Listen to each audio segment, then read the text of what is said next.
My hero academia your next নামে একটা movie release হয়েছে 2024 সালের অক্টোবরের দিকে, এন্ড এটা ছিল ওয়ার্ল্ড ওয়াইড রিলিজ, জাপানে আরো আগে রিলিজ হয়ে গেছে। But for some reason as usual আমরা এখনো দেখতে পারলাম না বাংলাদেশে এই মুভিটা। ইয়েস, স্টার সিনেপ্লেক্স এটা রিলিজ করবে বলছে, but it's a very complicated story. ফার্স্টে তারা অ্যানাউন্স করছে যে এটা জানুয়ারির 31 তারিখে রিলিজ হবে। হ্যাঁ, অন্যান্য দেশে এটা অক্টোবরে রিলিজ হয়ে গেছে 2024 সালে, বাট বাংলাদেশে এটা জানুয়ারিতে রিলিজ হবে।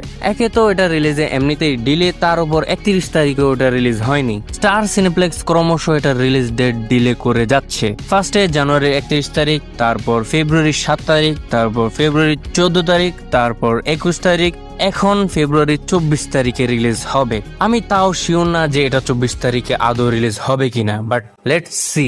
আর আমি স্টার সিনেপ্লেক্সকে বলে রাখবো যে অ্যানিমের ক্ষেত্রে প্লিজ আপনারা এত খামখেয়ালি করেন না। আমাদের দেশে ভালোই অ্যানিমে ফ্যান আছে। আমার অনেক ফ্রেন্ড ওরা ঠিক করে রাখছিল যে ওরা রিলিজ হইলে দেখতে যাবে, তাও সেটা 31 তারিখে, and it's 22 February. I hope এটা 24 তারিখে রিলিজ হয়, আই হোপ। তাও যদি না হয় তাহলে আমি তো দেখতে যাইতেছি না ভাই, আমি অনলাইনে দেখে নেব। এটা কিছুদিন পরে অনলাইন ভার্সনও চলে আসবে। একে তো তোমরা রিলিজ দিতে কাহিনী করো, তার উপর টিকিট সেল না হইলে তোমরা বলো যে অ্যানিমে ফ্যান নাই বাংলাদেশে, হুদাই ফ্লপ।